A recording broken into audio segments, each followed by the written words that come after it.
nothing applies to him.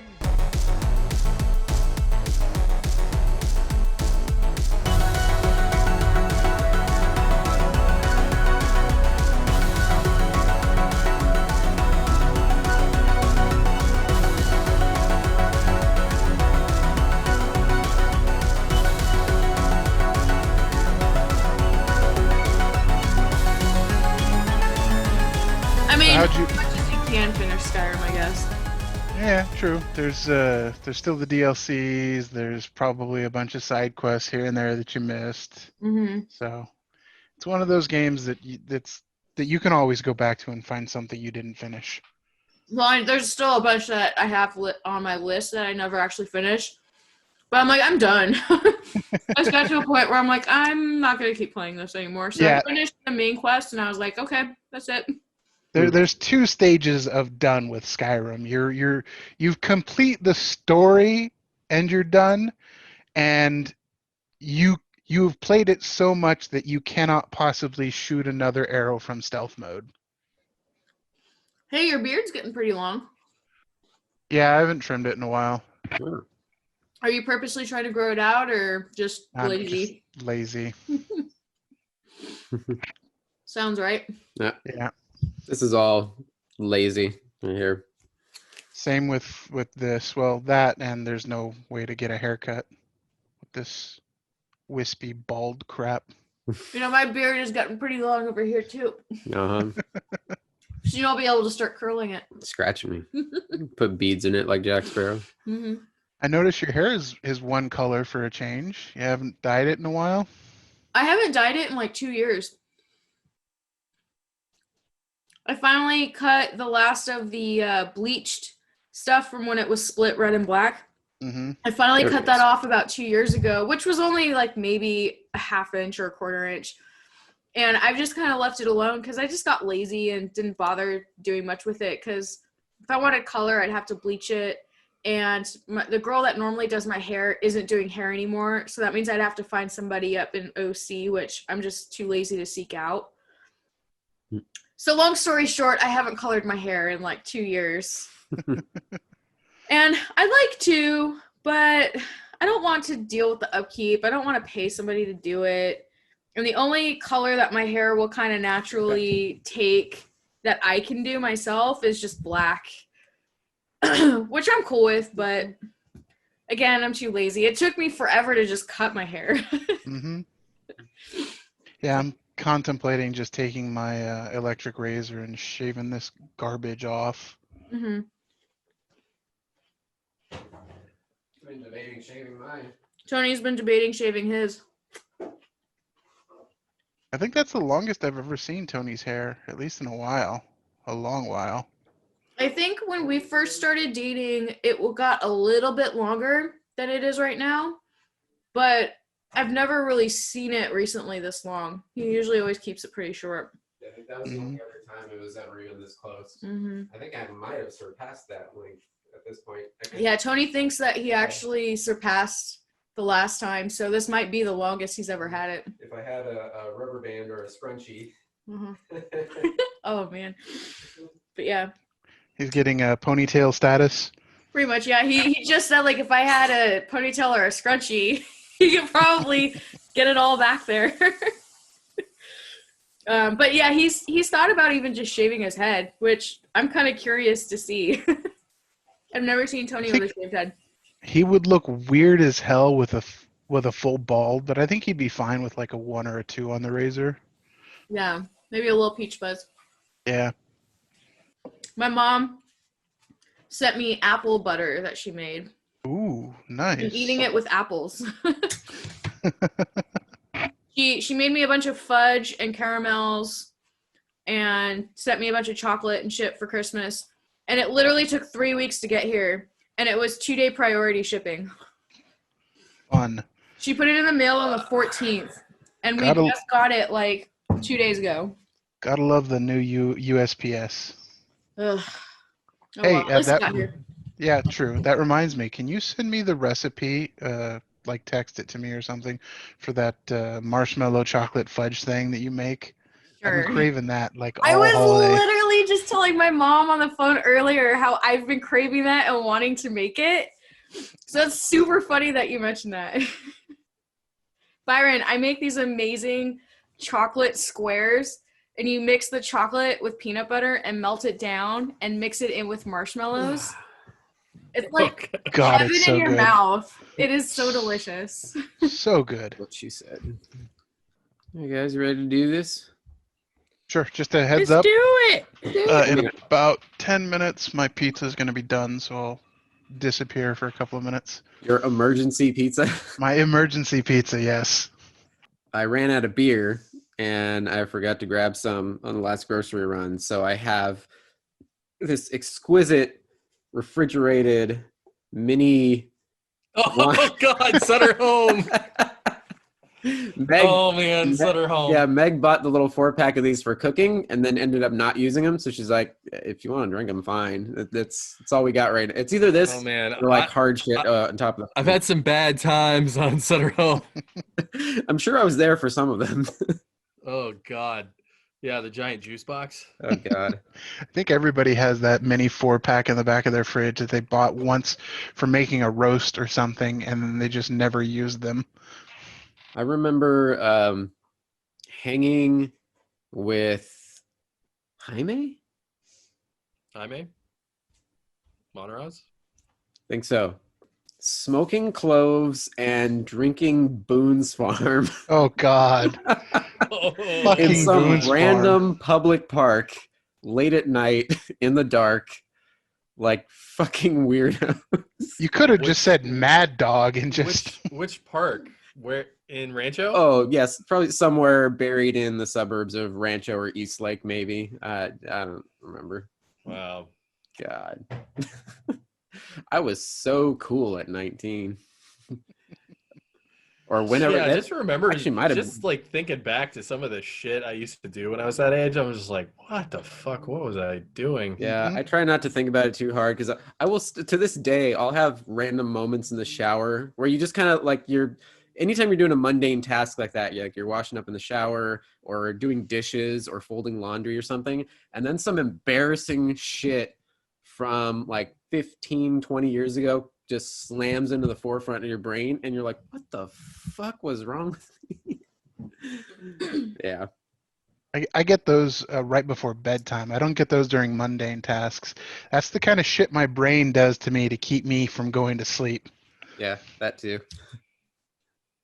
I think we all have stories of our fortified wine days when we were underage and couldn't get anything else. Yeah. I think my worst ones was Mad Dog 2020, the blue ice garbage. Oh God, the blue Mad Dogs. Oh God Almighty. Ugh.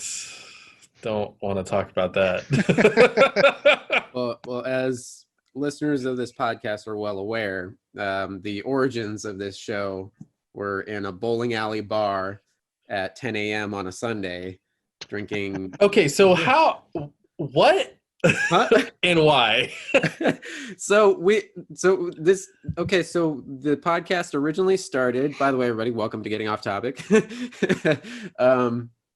2012 actually, because it was right when we moved up to Orange County. Like me and Todd, we both worked for the same employer.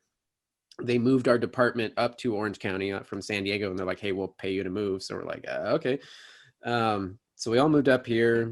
Originally we weren't roommates. We were kind of living in neighboring apartment complexes, but anyway, 5 minutes away from each other. yeah, we're just looking for something to do. For some reason we started talking about trying out a podcast, and we ended up, and because Todd used to work the graveyard shift and I was during the daytime and different days off, the best time for us to get together was to wake up super early on a Sunday morning and meet up with him getting off of work and meet up at this local, like old school bowling alley, the Lynbrook Bowling Alley in Anaheim. And Why a bowling alley? It was the only thing open at that time of the morning that would have somewhere that was noisy enough yet private enough for us to do a podcast. it kind of worked in the beginning. Why couldn't you do it in one of your homes? Meg was still sleeping most of the time, so we didn't do it there, and I had a cat at the Oh. time, so we couldn't do it at my apartment. Oh yeah, and I'm insanely allergic to cats. So Oh, There we go. okay. And that's Yeah. my pizza. I'll be right back. Emergency. So pizza. that's why, just because reasons. So reasons, yeah. And Okay. then we found out once we started going there, we realized, oh, they had this. I mean, the place is, I mean, it's kind of cool. I think they've done some upgrades now, but when we first started going there, I mean, you could have seen Lebowski in the corner. Like it has not Okay. changed since probably the 70s. And it had the center room was like this. It was a bar with like a little karaoke room that would open up at 10 a.m. And we kind of, started becoming regulars on Sunday mornings because that's when it worked best for us. And they would the little old lady bartenders in there would get to know us and would give us like $2 like Miller, the hell was it? I don't remember what we were drinking, or Bud Lights, actually. Bud Lights. And I think when Todd started getting on the keto bandwagon, he was doing the low carb ones, the Michelob Ultras. Oh, okay. But yeah, drinking cheap ass beer in a bowling alley bar on Sunday morning. And they had I'm sure. Wow. I'm sure one of us had just watched The Big Lebowski and thought it was a brilliant idea.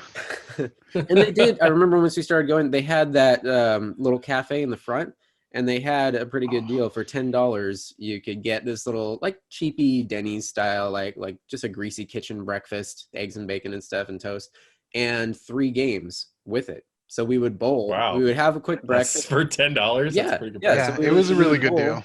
Yeah, we would had- eat a quick breakfast, like a little eggs and toast plate, bowl some games, and then go record.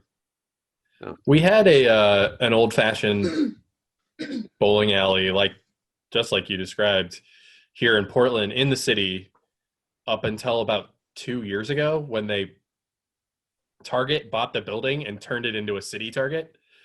Do you guys know what city Target is? Mm-mm. Never heard of it. It's just a Target in like a tiny space that they couldn't put a full Target in, and they shrink all the departments down by like 40%. And it doesn't have the more elaborate, like, it's not going to have like an entire electronic section. It'll be like a couple. Like a Target that's the size Miles. of a CVS or something. Yeah, effectively. Maybe like a little bit bigger than a CVS, but you're not far off.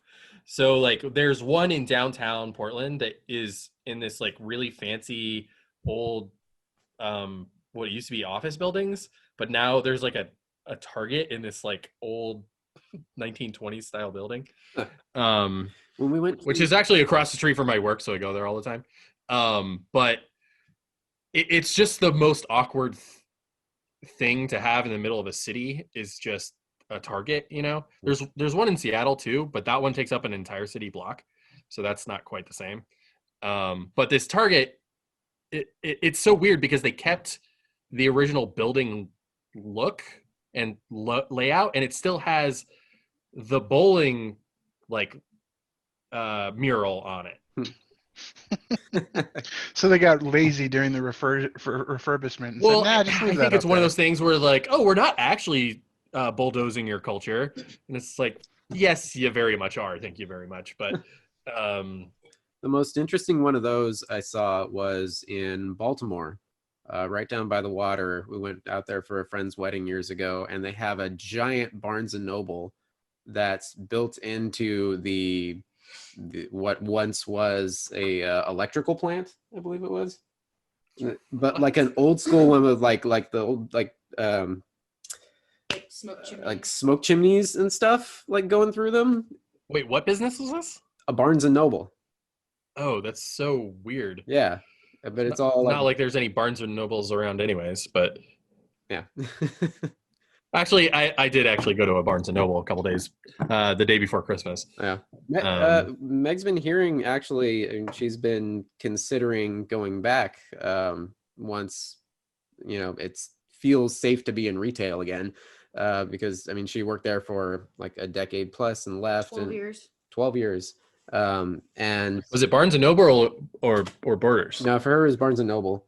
Okay. And it was, kind of going the same way as Borders, flailing to come up with gimmicky shit to try to keep money They were rolling in. selling fucking jewelry at Barnes and Noble at one point. Yeah, I mean, when I went to Barnes and Noble a couple days ago, half of it was toys. Yeah, Mhm. yeah.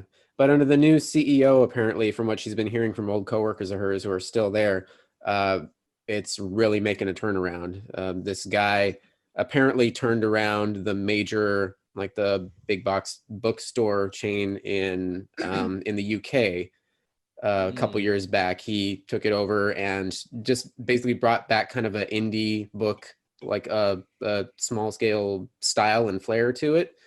And I mean, that's the only way that those types of places are going to survive is if they provide the ability for people to find titles that they couldn't just browsing Amazon, like. Yeah.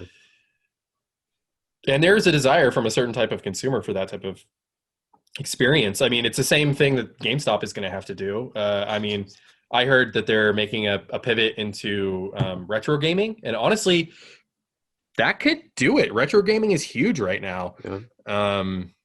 Being able to go in and buy Super NES titles and that type of thing, you can put a lot of profit on those things because the value is so variable in terms of where you're getting it, what market it is. Mm. You could put a 25% VAT on that and nobody would blink an eye. Yeah, we have a little mom and pop retro game shop here in Anaheim that we go to. But that's where, Meg tried to get a new PS3 controller through there, and it ended up the guy had a bad batch.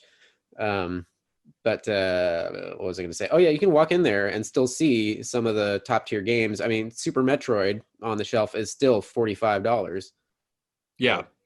There's a really great shop. Shout out to Final Form in St. John. It's where I go. It's actually it's a record shop and a retro gaming shop, but it's tiny. Nice. And it's just like key stuff. It's not comprehensive in any way, but it's very much curated. So like the stuff that he gets is there very intentionally, and he gets gaming vinyls too, because it's mainly a vinyl shop. Nice. For the music part. But he gets he gets gaming vinyl, he gets soundtracks. So I picked up the Halloween vinyl a couple of years ago. Selling those Mondo exclusives. Pretty much, yeah. Sell out in like 5 seconds. Yeah. I mean, what they do is that they have a program where they work with physical retail stores where they get extra copies. Like the Get Up Kids last album that came out, they did a limited pressing on a special colored vinyl that was limited to like 1,000 copies or something. And I tried to get one online, but I missed out on it. And so I contacted him and I was like, hey, any chance that one of those vinyls is the special release? And he's like, yeah, I'm actually pretty sure that all of mine are. And I was like, oh, rad. And he's like, I'll keep one for you. So I went down there and he kept it for me and I picked it up on the spot. Nice. So yeah, Final Form in St. John, north of Portland. Check it out. Cool. Yeah. And Video Game Geeks in Anaheim. Check them out. I have to temper my collecting these days, that itch I get to impulse buy shit, because I the last one, as far as collectibles goes, I snatched up the Cowboy Bebop vinyl they just put out. Soundtrack. Yeah. See, you know what's funny, as I'm doing the exact opposite.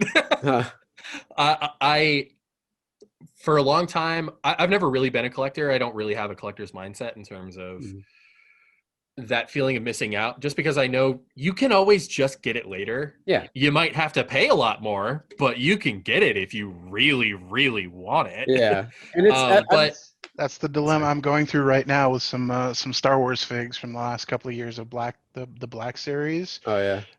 They've had the Mando's stuff, they've had Rebels stuff, and they've had they brought a couple of vintage style looking packages for some of the classic figures. And I resisted the urge the first time they were around, but now I'm looking back, like I'm seeing a couple of them and I'm like, I really want that Luke, I really want that Empire Strikes Back like vintage backing. Yeah. I really want the alternate color of Ahsoka that I didn't get. We've never It started with it started with this though, that I sort of started to change my mind about collecting Hmm. because I knew that there are certain things that are just gonna go away, you know, and if you pick it up now, you're gonna save a lot of money. And the thing is that there are very few things that I make this type of deal about, Mm. but this is what got it started. Oh shit. Yeah. Is the Silent Hill 2 soundtrack um, on vinyl. I was like, I mean, I have to have this. Like, if I miss this, I'll never forgive myself. Yeah, that's kind of how I felt about Bebop. But the hilarious thing is, though, I still haven't fucking played it. I got it in the mail like maybe a month or so back. I'm like, oh fuck yeah! Like we're See, gonna that is the thing, is that I really do. I try when I pick up stuff.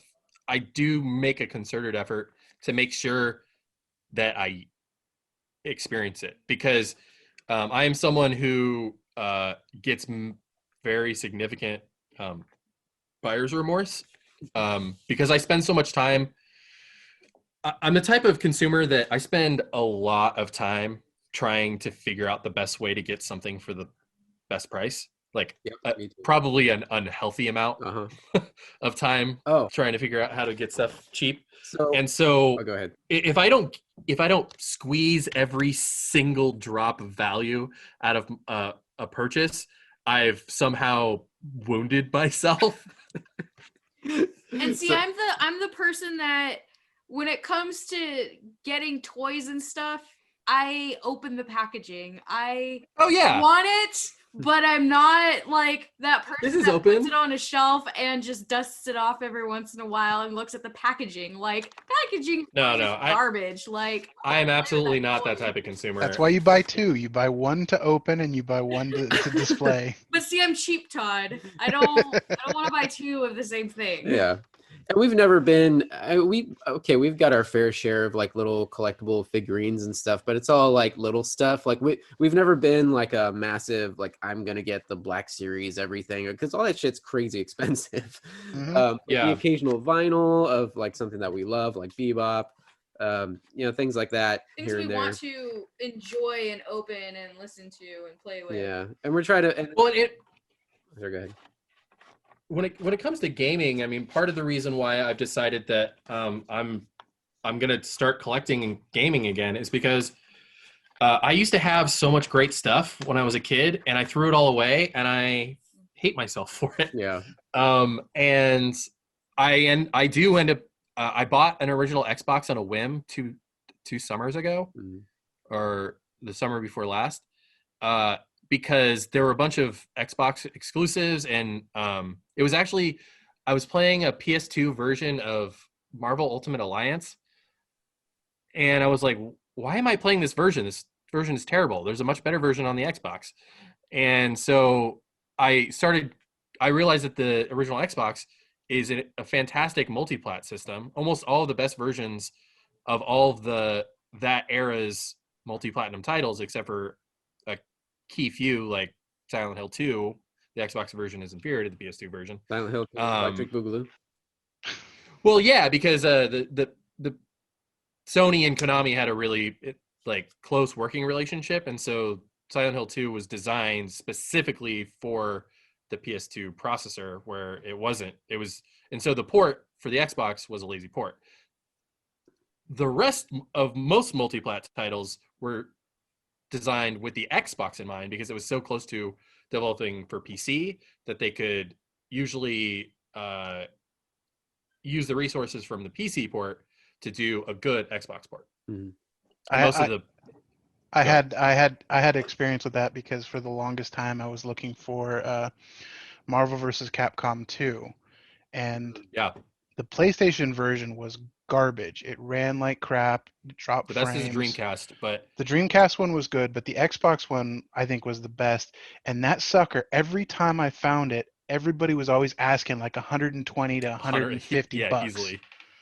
Yeah, MVCS2 is so hard to find for the original Xbox at this point. I mean, And- unless you're And not only unless you're that, paying $150. but I think the original printing or the original release of it was a limited or a short, smaller release.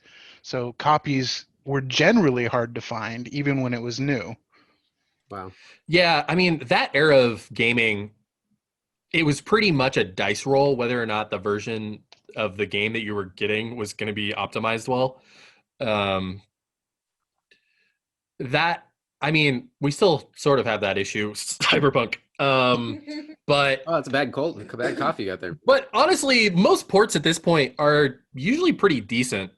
If they're not decent at launch, they can always be patched. So But not only that, most consoles nowadays are on par with at least a year behind PC parts. So they're not too far different in systems anymore. yeah, I mean, the Xbox Series X and the PS5 are incredibly powerful systems. I mean, if you're gonna try and build a PC that had those same parts, you'd easily be paying $800, Mhm. where the systems are $500, and so they're an incredible deal. The only reason I decided to upgrade my gaming PC or to buy a new PC is mainly because I'm using it for video editing now, and so just happens to be that the best video card for video editing also happens to be able to play video games very, very, very well. How And unfortunate, Byron. I know, right? It's actually a good time right now to buy PC parts too, because Oh yeah, it's a great time. the glut of people doing the glut of people doing like coin mining and stuff like that has finally started to wear off. The stocks of hard drives and RAM has finally started to come back up, so the prices on those are finally fucking dropping. I would say that mining isn't really. Mining has gone down. It hasn't decreased as much as we think, though. I think it's more that the GPU manufacturers are working directly with miners, and they're selling them mining specific cards. Can you guys And so they're allocating like a certain percentage of their cards specifically to sell to miners or people who are interested in mining. Yeah. What was that, Meg? Can you explain what mining is to somebody like myself that doesn't know what that means?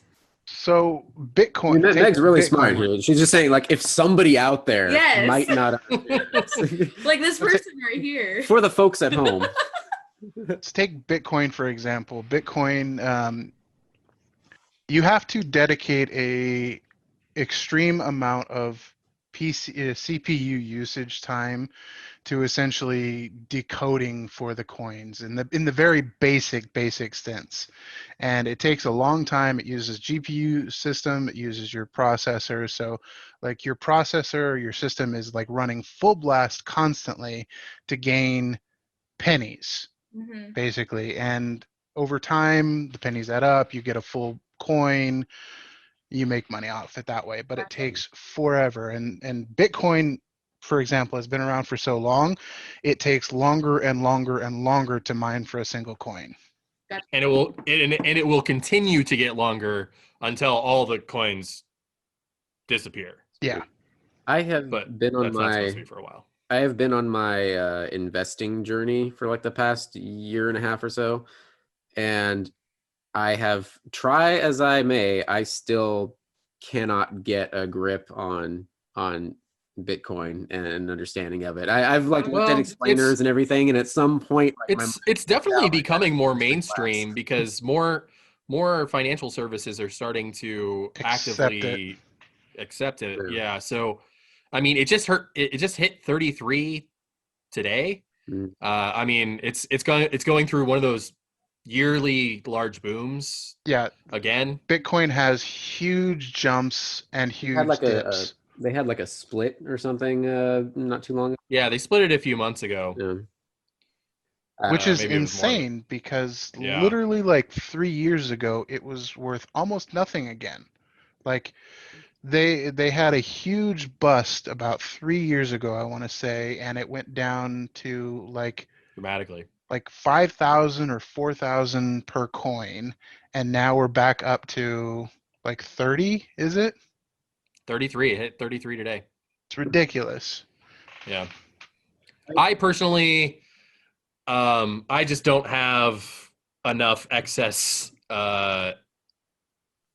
Capital. gambling money Yeah. Mhm. to be able to throw at Bitcoin. So I'm just gonna have to be one of those poor fools who missed out. Yeah. I like all things in my life. I consider myself a jack of all trades, master of none. So I got really excited about learning investing shit and knowledge, and it capped right before I hit Bitcoin. And I'm just the lazy man. Plus, I'm just lazy as fuck, Honestly, and I'm like, okay, I can throw all It's- my money into the S&P 500. having knowledge about actual investing is probably a better long-term investment for yourself. Yeah, than just than think of Bitcoin. Bitcoin as another stock. That's all it is, really. It goes up in value, it goes down in value. Yeah. Like you buy at a certain point, you sell at a certain point. Hmm. That's all it is, really. Yeah. You can just use it as another form of money, basically. Yeah. So it's So- investing and money at the same time. So a quick shout out to what I'm drinking. Actually, Wowza. I'm drinking Wowza by Deschutes, which is a low cal hazy pale ale, local. 100 calories, but only 4% ABV. Womp womp. With only 4 carbs. It was delicious. I'm very impressed that they managed to make this what many would call a pansy beer. Tastes so good. Wowza. I don't judge anybody for their drinking choices. We drank the Bud Lights in our bowling alley days, and we. So I actually realized a couple months ago that I had never had a Bud Light in my entire life until my buddy who works at the Anheuser-Busch distributor, Mhm. he gets free beer every month, and it was right as the pandemic was starting, and he dropped me off like 6 48 packs of beer. Shit. Nice. That's a Yeah. nice care package. We had, Yeah, so it got me about 2 months into the pandemic. we had And one of them was Bud Light, and so I drank like 48 Bud Lights for the first time in my entire life. I had a similar experience. We on our last Christmas shindig that we had probably 2 years ago now, somebody brought over a giant, I don't know how many pack, 24 pack or maybe more of Pabst Blue Ribbon, good old Pabst, which I don't think I Wasn't had that ever. David? Huh? I think that was David. Might have been Rachel. I'm not sure. Oh, no, you're right. I think it was Rachel. But yeah, it's the giant 24, 48, 600 pack of Pabst. I don't know, just invaded our fridge. I didn't even know that somebody brought it until like the day after. I was like, oh, that's interesting. And it just stayed in there for God knows how many months. And I slowly but surely got through it, maybe over the course of 6 months to a year. That's so funny.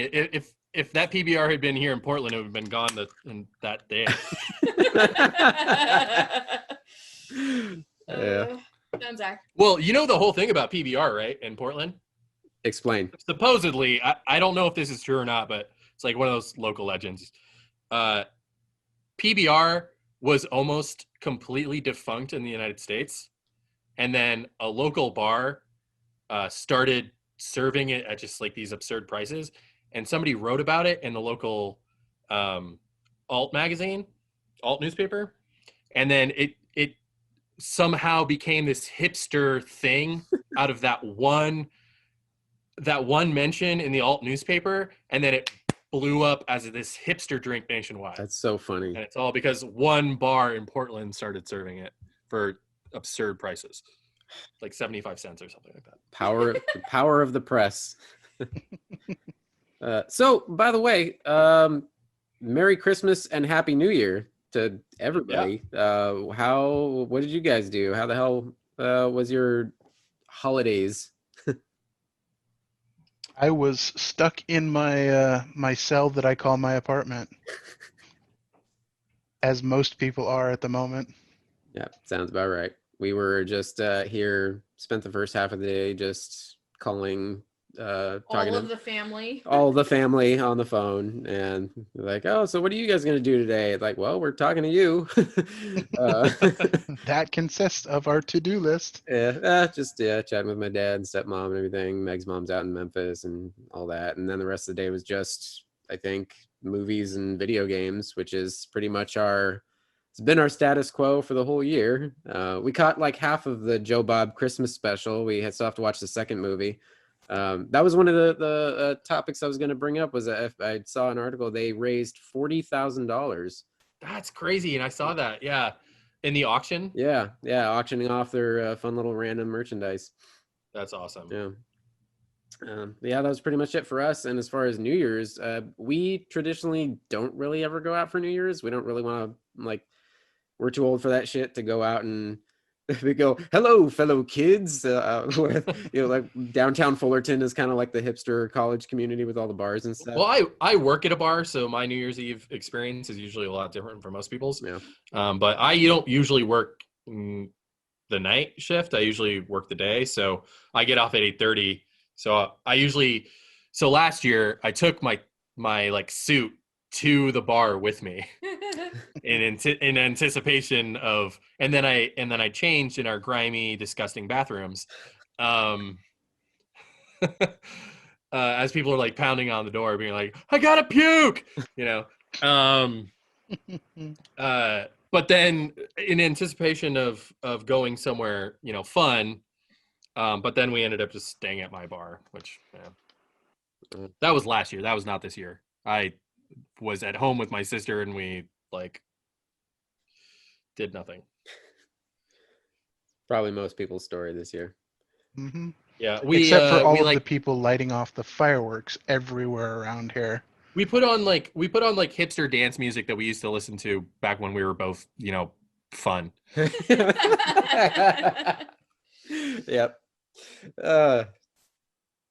We lots of LCD sound system and Ladytron. Oh wow, that's good choices. It was pretty much a average night for us because again, like I said, we don't really bother with going out or anything on New Year's anyway on a regular year, and we routinely stay up past 12 anyway. We're usually going to bed close to 1, if not right after. So it was literally a regular night for us, except for the occasional explosions outside. Anyway, there's like me and Byron were talking about earlier, I think before we started recording, there wasn't a whole lot of news that I could track down in the last 2 weeks. Just a lot of rumors and hearsay kind of. But we can run through a few bits. Okay. Before we get to news, okay. Did either of you, or preferably since we're going to talk about it, did both of you watch Wonder Woman? Yes. Yes. We have seen the Wonder Woman 84, and judging from the faces you're making, I mean, unless you're jerking off while eating that delicious pizza, it looks like you've got some beef with Wonder Woman 84. I fucking hated it, man. I fucking hated it. So I loved the first one, but I hated this one so much. So you have Todd on the spectrum of full-on hate. I am on the spectrum of mostly disliked. And then you've got Tony and Byron on the I enjoyed it side. Yeah, it was all right. All right. Well, first of all, can we talk about how Wonder Woman raped a man? What? Yeah, that was definitely like a thing that I was like, I don't know about this. Okay. Like if that had been a female character. Yeah, if the roles were reversed, oh no. This movie would have never been made. Ladies and gentlemen, we're getting into it. Wonder Woman 84 spoilers. So we're getting into it. Are we getting into it right now? I guess Todd called an audible, and I guess fuck the headlines. There are not many anyway. Here we go. Yeah, I It's agree with also, Todd like, about that. extremely Like, too long. They should have cut at least oh an yeah, hour off. definitely too long. Definitely too long. It was About about the same 40 length as minutes too long. Wasn't the first one that long anyway? Wasn't it 2.5? But the It was like first one was 2:10 good. or something. The first Yeah, I one think the didn't first- good, so it seem was as fine. long because Yeah, it was and that- enjoyable Yeah. and had a good flow to the story. This one, the story's all over the fucking place. The wishes are all over the fucking place. Acting is all over the place. Like, I enjoyed Lord, but the rest of the acting, Lord and Pine, those are the only two good character Agreed. acting in the entire movie. Yeah, Like yeah. Kristen Wiig, I mean, I you liked have Kristen Kristen Wiig Wiig, but I she liked doesn't her. actually get good until she finds her confidence. Like, and that's Until the she worst found her part of power. her. Yeah. And that's Well, the worst part I'm of gonna her. say that she got good until she was good with her power until she became Cheetah. an android furry. Andrew Lloyd Webber character. Until she became furry Wig. Here, let me show you my butthole. So I don't know if that's Kristen Wiig's fault. I think the movie, well, from the It's get-go, not her fault. from the get-go, from the very first scene, from Starcourt Mall where we open, it was clearly that was a very overtly comic booky vibes where I kind of went, oh man, I better brace myself. Yeah. Even the music So- was fucking terrible. Tonally- Yeah, the music choices were awful. It was so Tonally, bad. this movie was all over the place. Like, especially like in terms of like compared to the first one, right? Like the first one was a heightened reality with elements of camp, but it was relatively More grounded. relatively more grounded. Yeah. And it had a very specific tone that it was hitting, and it hit it consistently throughout the movie. Mhm. I think the airy stuff at the end sort of maybe threw that a little bit out of the window, but Which is interesting. for the most part, because- it was consistent. yeah. This movie was not consistent It was in like any super way, 80s. totally. It was super 80s in the whole mall scene. Like everything was pretty spot on in terms of like that 80s feel. But as the movie progressed, beyond some of the costume choices, it could have been any fucking decade. Yeah. And you would not have even known. They should have gone really heavy with 80s music or 80s style-esque music. But other than that, like it could have been the fucking 90s. It Re- could have been the year 2010 and nobody would have known. Remember when Venom came out and everybody said that Venom felt like a superhero movie that was made in 2003 that was lost in time? Yeah. This felt like it was a superhero movie that was made in 1996. Yes. I agree. I understand the choice for the 80s as far as the character choice with Pedro Pascal with Max Lord, the He was very great. Yeah. the hyper 80s yuppie sort of thing, which I mean at the same time, crazily enough in our current times Yeah. kind of works for now as well. But I kind of understand that part of it, setting it for the 80s. Other than that, yeah, I agree, just kind of set dressing. And what's interesting enough is that I'm sitting here pointing out like the very beginning, the whole, I'm going to keep calling it the Starcourt Mall sequence, with the hyper camp of the 80s and the goofy the thugs and whatever. It was the Fairfield Mall. Thank you very much. Okay. At the same time, while I was in my head starting to critique it right off the get-go, I also remember the last time I went back and rewatched The Dark Knight, and I was surprised at how campy the villains are in that first bank heist. Like, they're talking like this, like, oh, you hear about this guy, the Joker? Well, So goofy. okay. That was specific, though, because they were trying to call back to, like, the 1930s era gangster, because that Very comic, the comic that it's based on, is from the 1930s. Understandable. It just kind of threw me off because the rest of the movie is so The six-way job. Dark Knight, yeah. Or the But five-way anyway, job? anyway, so- I can't remember. Yeah. Anyway, Okay, so I figured out while I was watching the movie exactly why they said it in the 1980s. Okay. It was the nukes. Right. Yeah. Yeah. It was while I was watching the movie. That's not like entirely the reason, but like they wanted a period in time where Diana was the only metahuman. So prior to Man of Steel, and they wanted an era where they could, it could be fun, but it was because of the nukes. It was they couldn't have done it in the 70s because it would have been too. But they could have come up with some other world-ending reason other than nukes. But I agree with you. That is why they chose the 80s, is because of the nuke setting, the nuke plot line.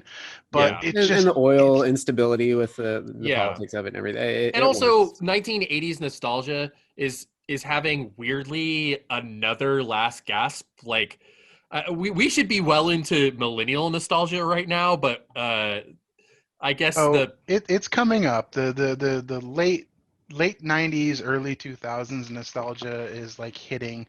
Like Fallout Boy is becoming huge again for some reason. Yeah. We just Like, have a few loose ends to tie up. Like Stranger Things has to end, and then we'll be done with the 80s. well, you know what it is in the late 90s, the the the the filmmakers who grew up during the 80s were first becoming screenwriters.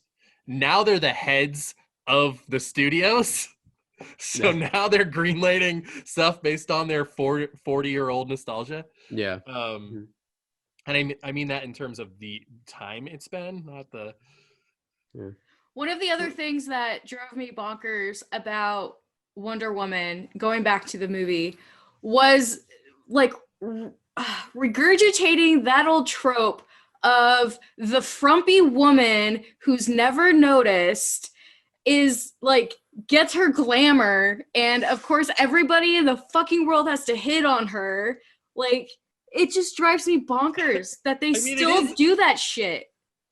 It is a pretty ancient trope, like not just a trope, because tropes are just tools. Like tropes are not necessarily bad. This wasn't just a trope. This was like a full-on stereotype. It was full-on, like this was.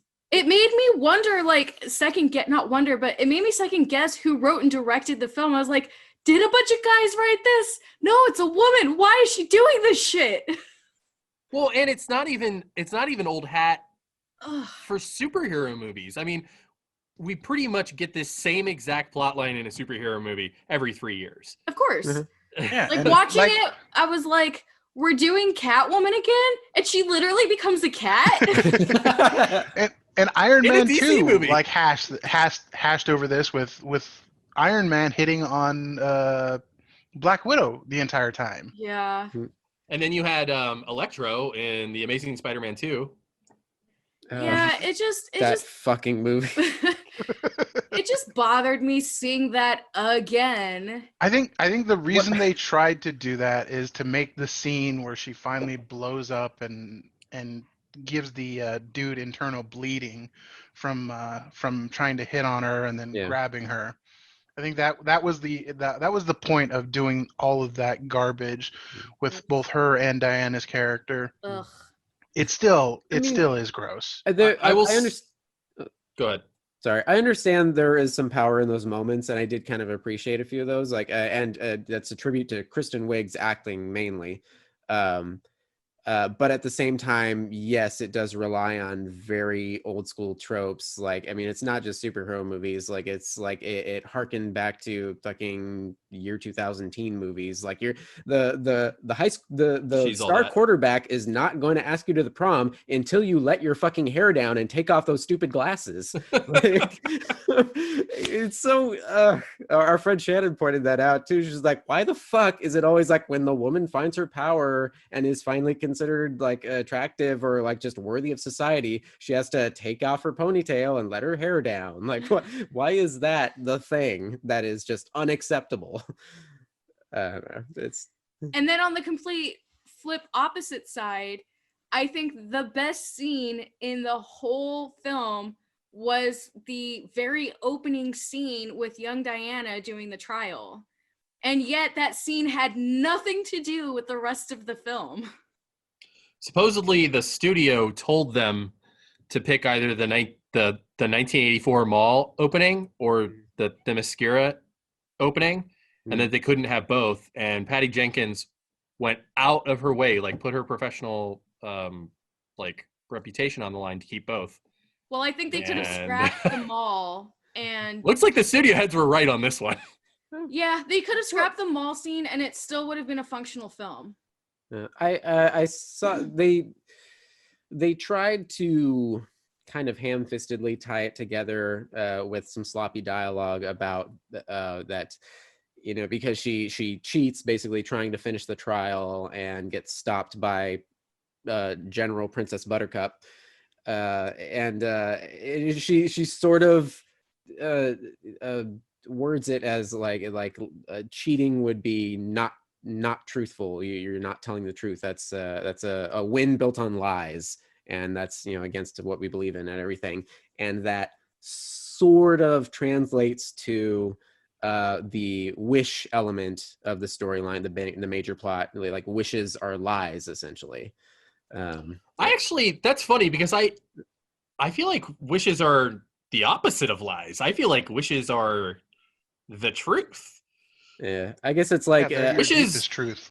Yeah, if somebody is wishing for something, that is significant truth that they want. Yeah, I think it's kind of like saying, like, if you get everything you want in a wish, it's kind of like a surface level sort of thing. It's not really what brings value into your life or something. I don't know. Again, it's like it doesn't quite equate over. It's a sloppy way of trying to link the little trials. The whole movie was just thing. sloppy. So Although I was do reading appreciate, I do 100% appreciate Themyscira Ninja Warrior. I'm down with that. So I was reading that the mall sequence was actually the one that we saw. It was reshot because there were disastrous test screenings. Oh, really? Yeah, so they had to reshoot the original, all of the mall scene. So the version we saw, that's the reshot version. Oh my god. Jesus Christ. Also, was it just me, or were the like Diana floating through all of the things, like the timing of it was just like, I do not believe a woman can fly. well, no, The CG was but the god CG awful. was really bad. Like the timing of her like jumping from place to place before she like captures the bad guy, it felt so off to me. Like It was they no were Chris spending- Reeves, I'll tell you that. They had a There's time year. They sat that film on the shelf for a year, and they didn't touch the CGI at all. Like, that's the final CGI you guys went with. I think part of what most likely happened is that I think DC probably, or Warner Brothers, that is, they probably realized that it was not going to do as well as they thought it was going to do, and so they're not going to throw more money at something that is going to effectively lose them money. It's interesting going back to when we were talking about the first film, and you pointed out that you know, most of the film is really solid except for the Ares stuff gets kind of wacky at the end, and I agree, that was the one sticking point with me.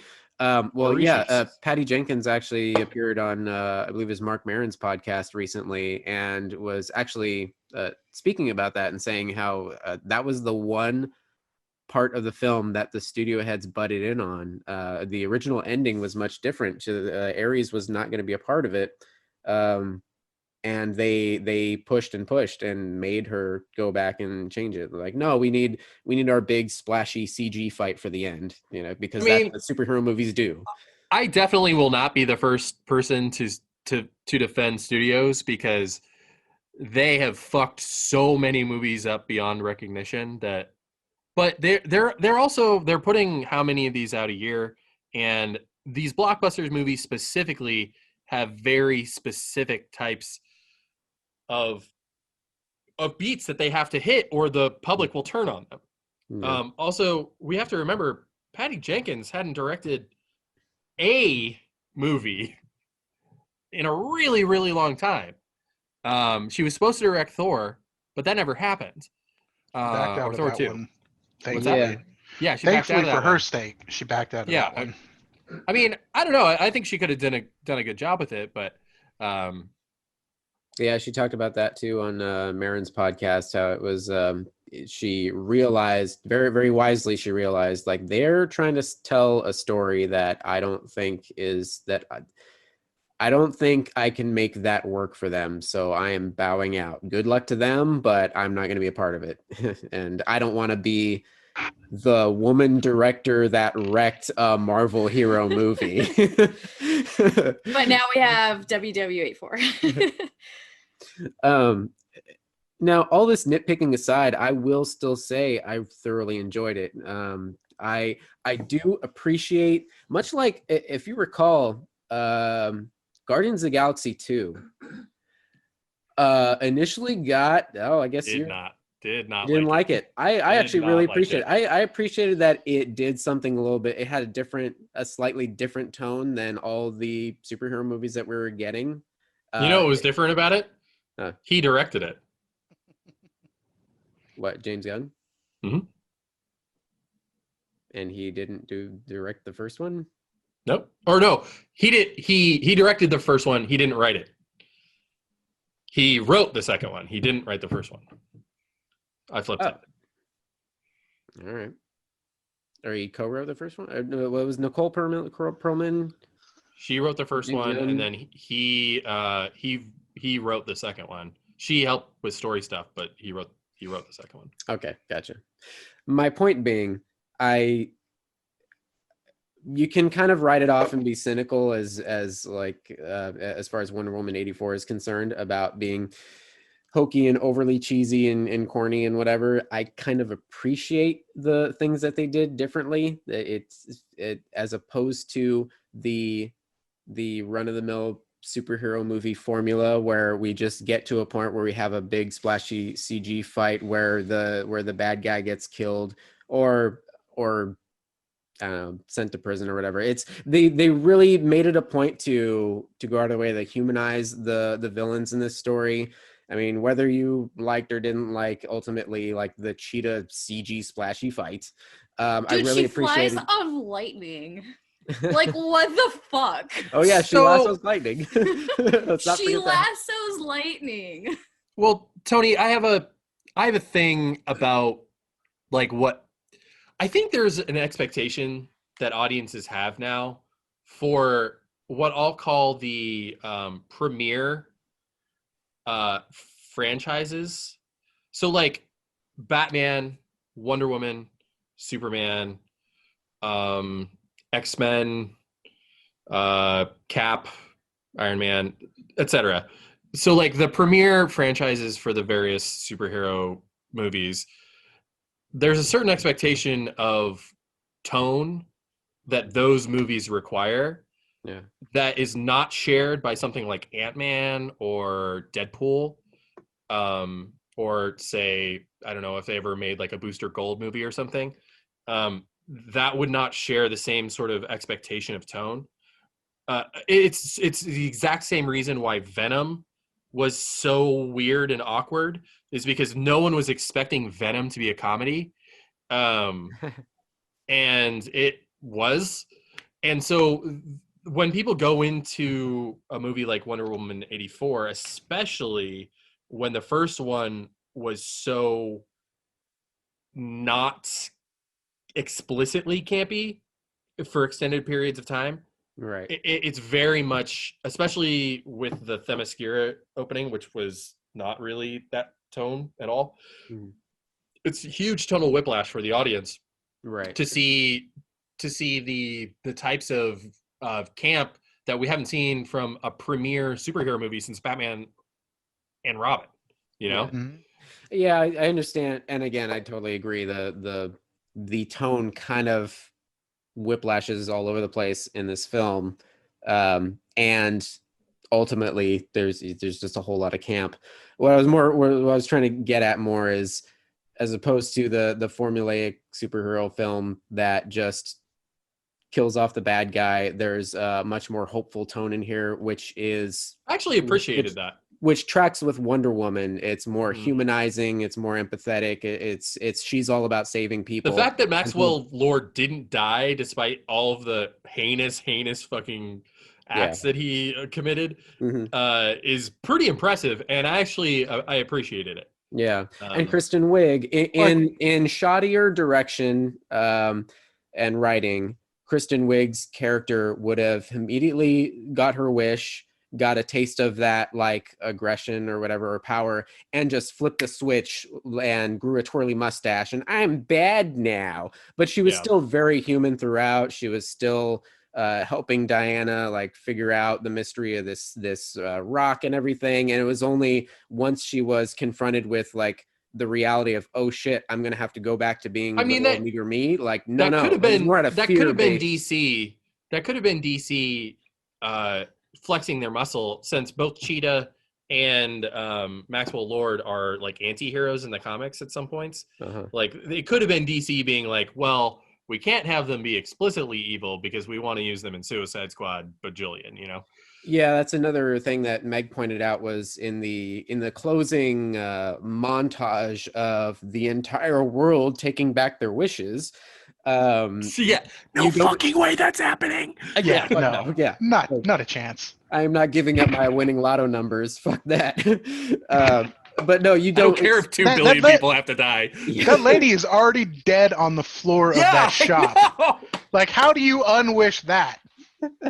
Same way you unwish nukes out of the air after being launched. But Meg pointed out you don't see in that montage her explicitly recanting her wish. You just see her revert back to human form, and it's implied. I think that 90% I'm sure like, oh, it's implied that she did, recant her wish just like everyone else. But I think that then might be some stupid kid who'd be like, what happened? I didn't know. Yeah, I think that it also could potentially leave a window open slightly if they wanted to bring her back for part 3 and saying like, oh, well, she didn't fully recant her wish. She just reverted back to human form because Max Lord recanted his wish.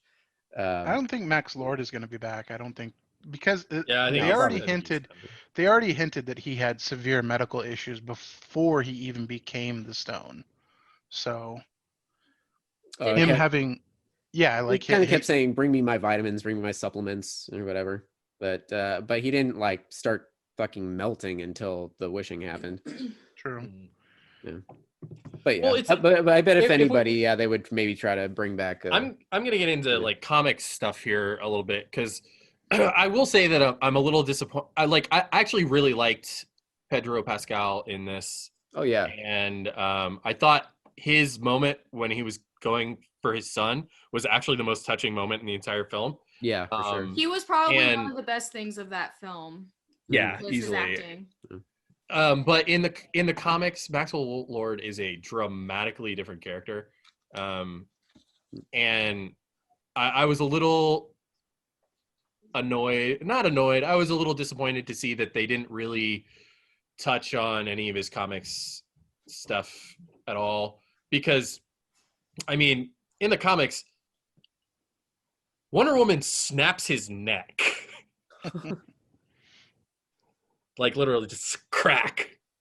And he's got do you remember that whole was that comic directed by Zack Snyder? You're not too far off. I mean, he was in this this comic story called Identity Crisis that led to Infinite Crisis, and it was like one of the darkest periods of actual DC Comics history. I'm not talking about like adaptations. I'm talking about legitimate DC comic, like mainline comics, not even like Elseworlds or anything like that. Yeah. Identity Crisis is one of the darkest periods. I mean, there's like a rape in the story. It's a whole thing. But you find out later in this saga around that time that Maxwell Lord has been, who helped create the Justice League International. So, which is, I don't know if you know anything about JLI, but JLI was like sort of a comedic book. It was supposed to be sort of a joke. And so Maxwell Lord was a very light character that ended up becoming very, very, very dark, which is sort of matches this narrative a little bit. But it's just interesting to see someone who is so important to the larger DC Comics mythos really utilized for something dramatically different in this. A little disappointed they didn't stick closer to his comics origins, but I think it was a decent adaptation, I guess. That's kind of like how I was surprised when Civil War used Baron Zemo as the bad guy. Yeah, Like- it's similar. I think Civil War did it better. Yeah. But it's interesting to see such a large character. I mean, they got the big brushstroke stuff right. Like, he's a businessman. He's sort of Trumpish. That type of thing. Yeah. I saw an article. Did he actually played Pedro Pascal actually played Maxwell Lord also in the failed pilot of Wonder Woman? I don't know if he played the Maxwell Lord, but he was in the pilot. Really? He was? Yeah. Yeah. The one from 2007 or whatever? With Adrian Palicki. And he was Wow. yeah, he was convinced that ruined his chances of being involved in the movie, but apparently not. I mean, as far as as we've seen in terms of superhero movies, anything that we think is impossible is totally possible at this point. Like, Mhm. Yeah. Yeah, just add some shitty CGI. like if Spider-Man can come back to the MC, or if Spider-Man can come back to Marvel, like, anything can happen. Yeah. And not very true. just that, but if they're doing a fucking multiverse Spider-Man movie, Mhm. live action, I mean, come on. Yeah. I mean, if DC can get me to give a shit about the Flash movie by bringing in our beloved '89 Batman, then anything is possible. You know what? I'm a little disappointed that we won't get to see Walking Dead.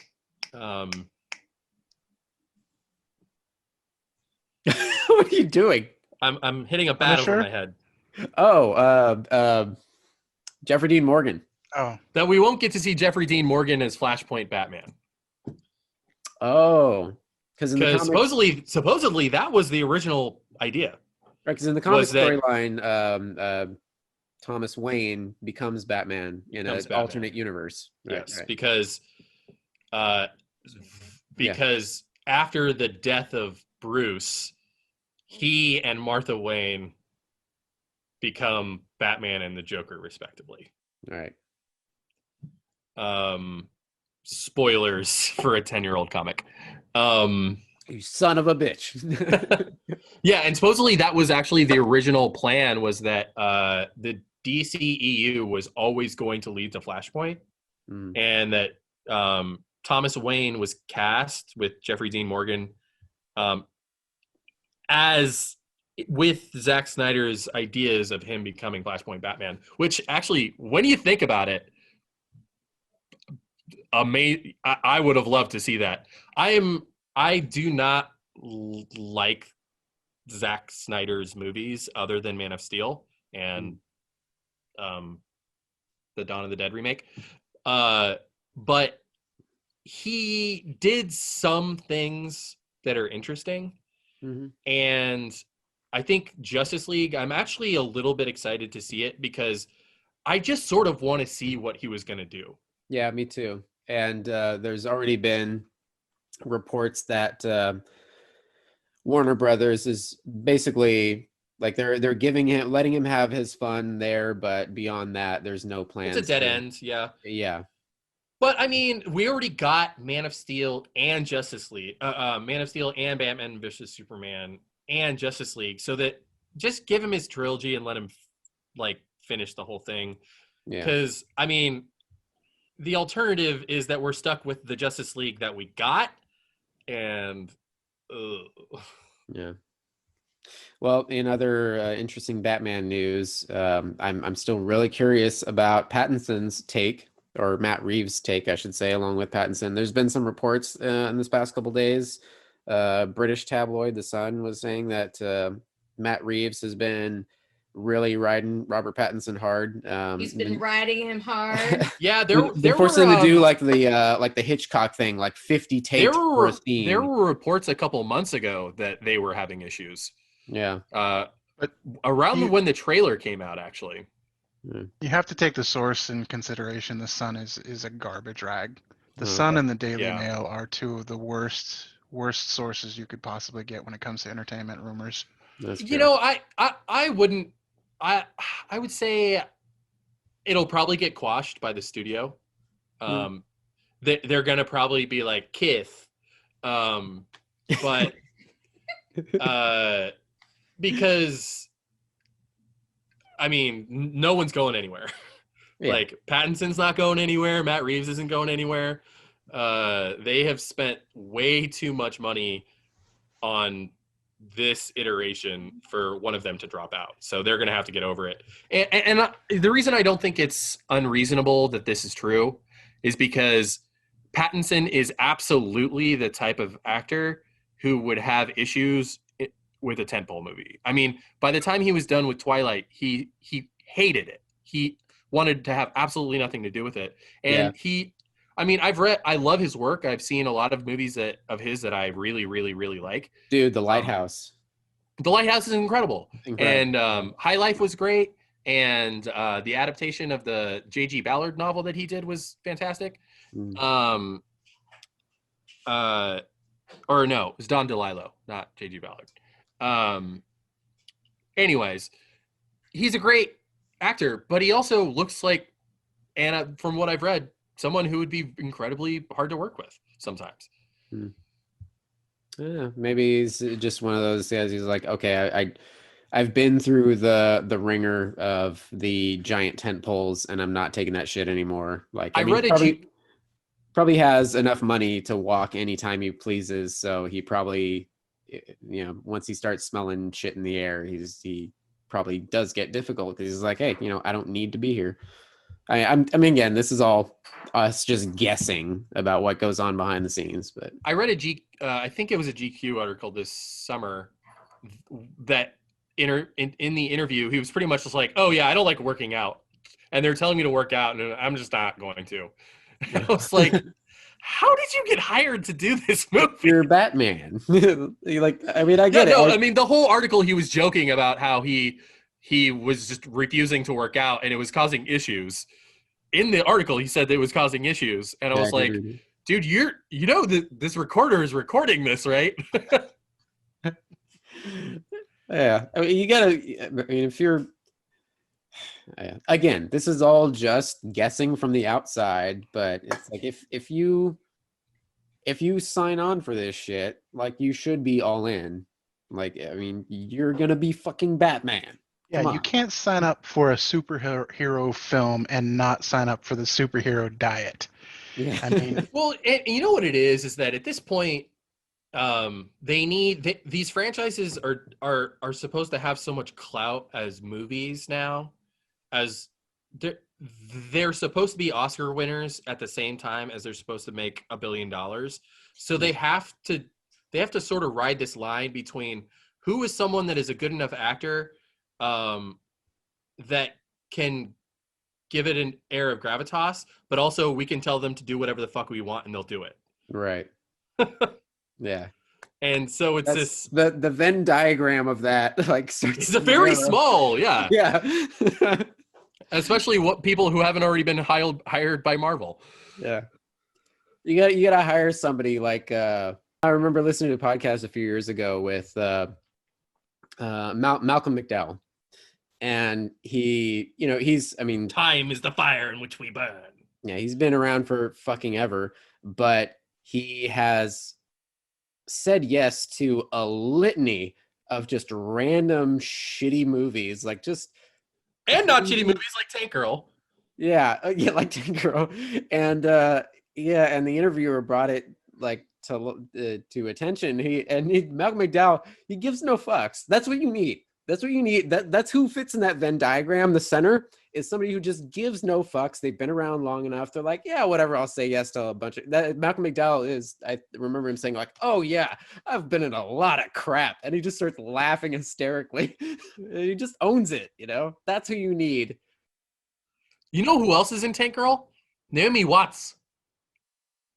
Yeah, She plays the nerdy best friend with the black hair. I've literally only seen it once. I think I owned it. I don't think I own it anymore. Probably because it was shot in Australia. Yeah, that's probably why. I remember only two things from that movie. I remember her final like fight scene with Malcolm McDowell, and he has like a holographic head. Yeah. And that the soundtrack is amazing. I don't even remember that. I would have to go back and watch Got Army of Me by Bjork in it. I remember when one of the kangaroo men die, and he says something. Oh, not like, really. He doesn't die. He says something like "See you cool cats later." That big jam session in the sky, and you hear a sax go when he dies. Also, Tank Girl's amazing because that was based on an indie comic book, and that movie came out in 1995. How did that movie get made? They were just trying crazy shit in 95, I guess. I mean, Mallrats was 95. And Johnny Mnemonic. Johnny Mnemonic, yeah. Have you heard the story about Johnny Mnemonic, about how that got produced? If I have, I don't remember. So it was produced by the same studio that did Mortal Kombat. Mortal Kombat ended up being such a huge hit that they were able to turn what was supposed to be a tiny little indie movie. Johnny Mnemonic was supposed to be an indie, like a low budget, sort of hipster science fiction movie. And they had they were so flush with cash from Mortal Kombat that they turned Johnny Mnemonic into this big blockbuster. Yeah. It was still produced by an indie studio, so that's why it looks so different from most blockbusters. But yeah, I mean, what else do you need besides a code-breaking dolphin? I will defend that movie. Fucking love it. I don't care. It was in that and a gigabyte of storage in your head, or 100 gigabytes of storage in your head. Was that what it was? Was that the number? I think so. Yeah, I think it was 100 gigabytes. You never say numbers. They're always dated. They're always wrong. Yeah. And Meg was in love with that girl that was in that. Dina Meyer? Dina Meyer? Isn't she also in Starship Troopers? Starship Troopers, yeah. That's where Meg was from. You would know her if I'll look it up right now. Well, she's been in a lot of other stuff. Yeah. Well, she was very prevalent in the 90s. I was watching something else with her that she popped up in it, and I was like, oh, wow, she's in this too? Yeah. All I remember is seeing her boobs in Starship Troopers. in the co-ed shower scene. Right. Would you like to know more? Dina Meyer. Dina Meyer. Oh, yeah, her. She's pretty cute. Yeah. I tap that. Yeah. What else is she in? So I want to remember what I saw her in. Let's see. Okay, there was Starship. There was Johnny Mnemonic. What else? Dragonheart. Kara from Dragonheart. Nowhere Land. Bats. Stranger Than Star Fiction. Trek Nemesis. In Nemesis? Yeah, she plays a Romulan. Romulan Commander Donatra. Yeah. It was not Donatra, but it was around that era that I remember. Donatra. Well, no. I mean, it's not what I'm sure. thinking of. Okay. Keep going. She was in the first Saw, 2004. Detective. Oh, it was Allison Saw. Perry. It was Saw. I rewatched Saw a couple weeks before Halloween, and I was like, oh, wow, it's her. She's in 2 and 3 as well. And Saw 4. Wow. She's in all of them? Fucking, I don't know how many Saws there are. Yeah, I think she ends up being the killer in the fourth one or something. Okay. Anyway, we got cut off again, and I don't remember. I don't know if my thought cut off before I got a chance to finish. So let me repeat. Regarding Pattinson and his troubles with the current Batman production. What you need is a solid actor who's been around for fucking ever and just doesn't give a flying shit anymore, like Malcolm McDowell. I listened to a podcast with Malcolm McDowell a few years ago, and the interviewer just flat out pointed out, like, yeah, we loved you in the classics, Clockwork Orange and whatnot, but you've been in a lot of like straight to DVD releases, a lot of B movie sci-fi, and he just flat out, he started cackling himself, Malcolm McDowell. He's like, oh yeah, I've been in a lot of crap. But the man likes to come and play and gets paid for it. So that's who you need. That's who fits in that Venn diagram.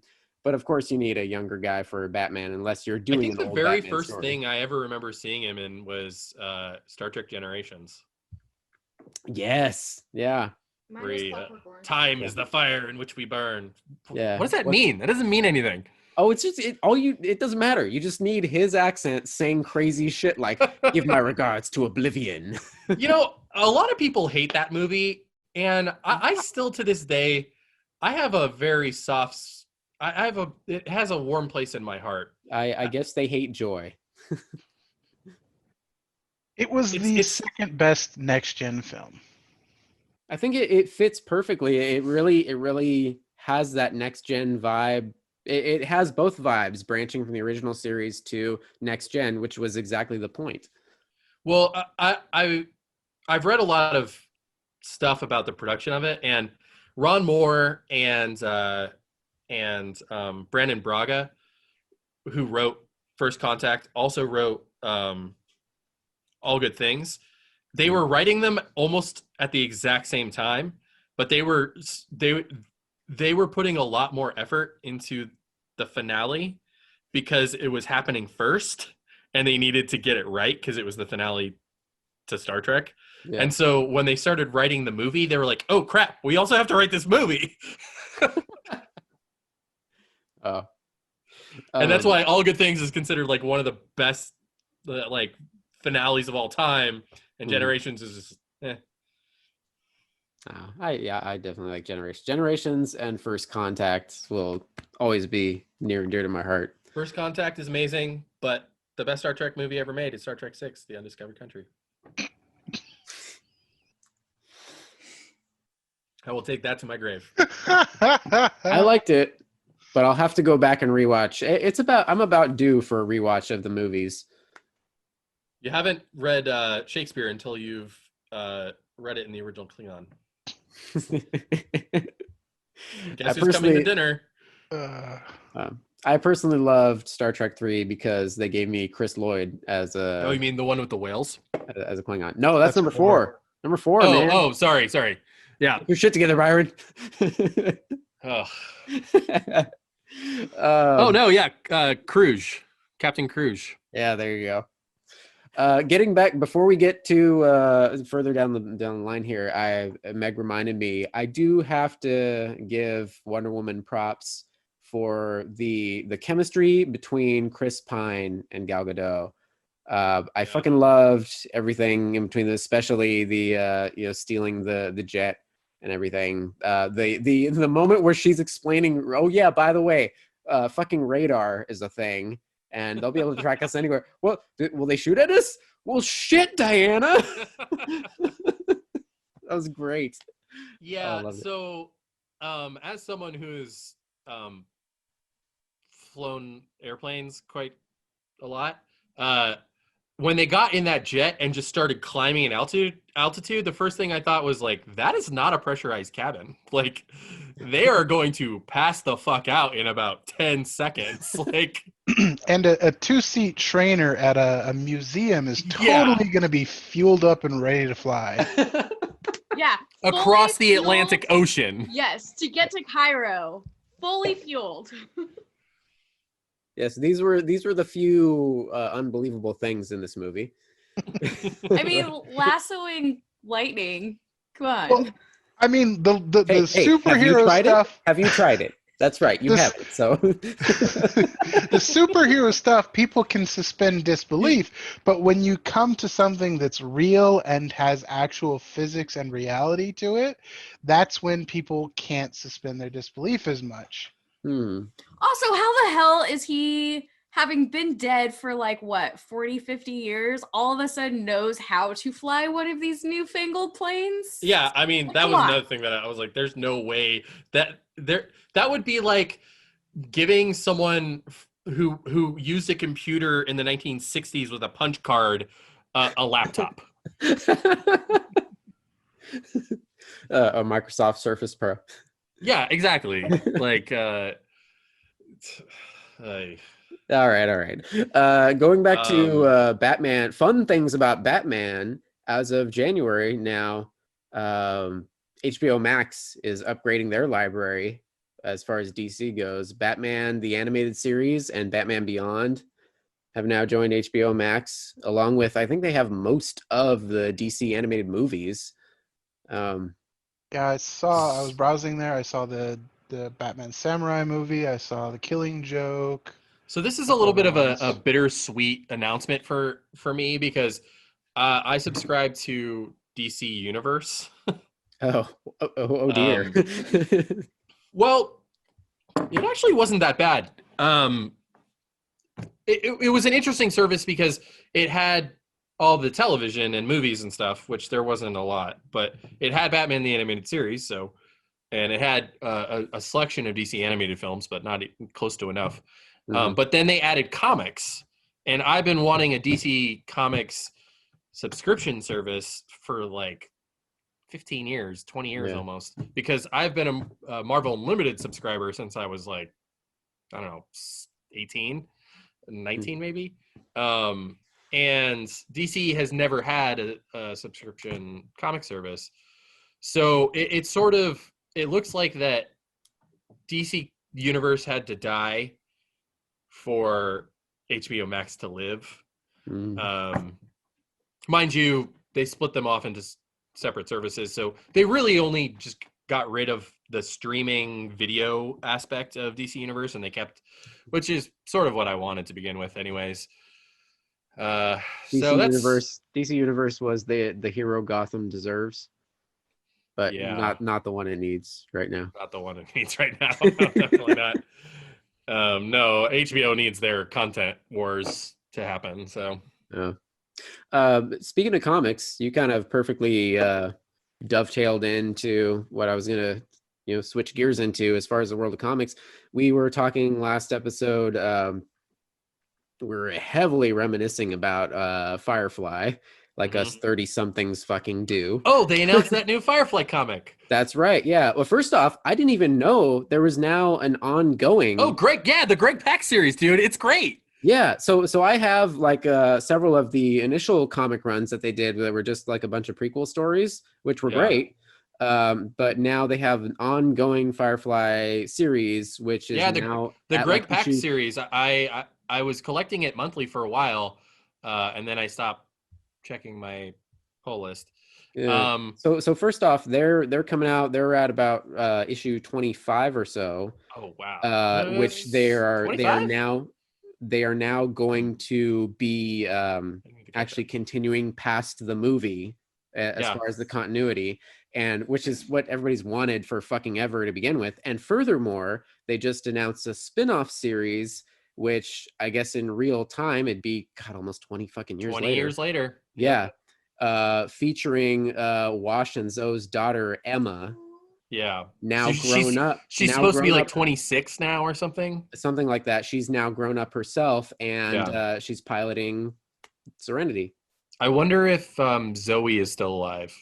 I don't know. I saw articles that were releasing a few like little splash pages or some feature art, and one of them is fucking adorable. It's grown up Emma in the pilot seat with a big smile on her face, and Mal with the gray sides to his hair, just like pointing, like telling her to go this way, and it's fucking adorable. Yeah, I mean, honestly, you should pick up the trades for that Greg Pak series, the Firefly series. It's pretty damn good. Yeah, definitely have to pick that up. I got a lot of Christmas gift cards to spend, so I think I'm getting back into the world of comics finally. What else do we have?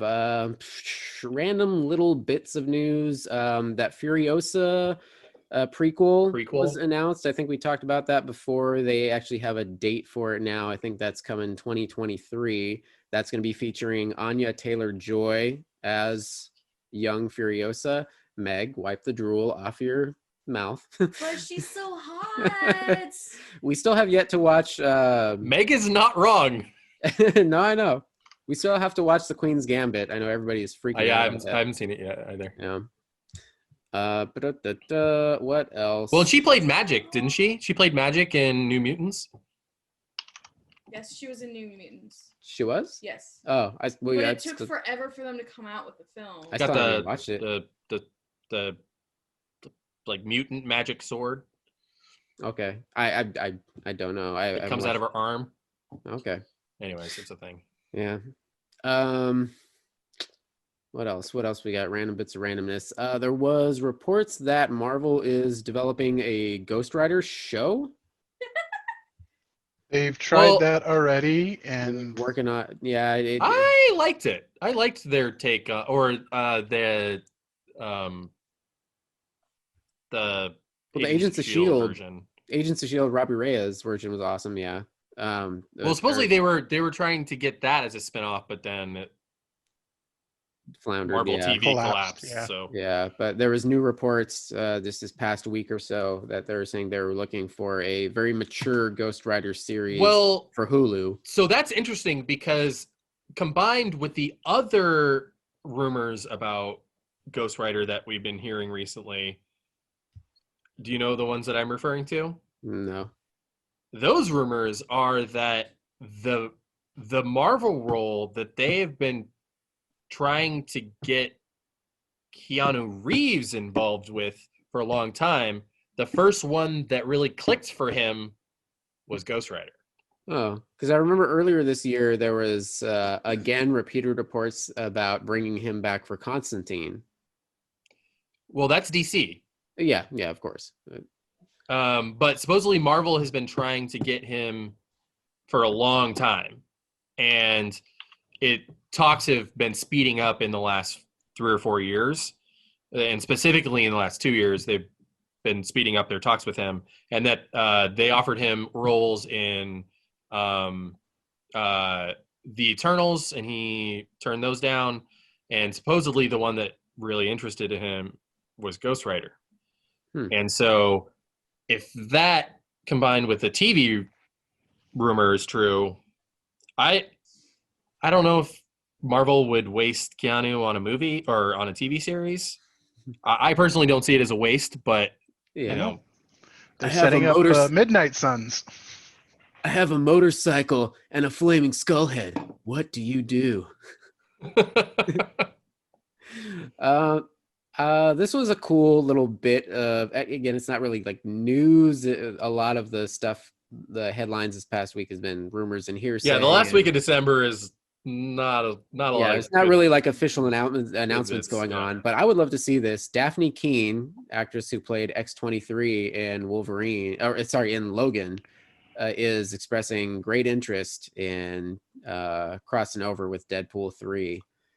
As much as I would really, really like to see that, and I mean, she's the right age at this point for X-23's and NYX run. Rad. I highly, highly, highly doubt that would happen. Yeah.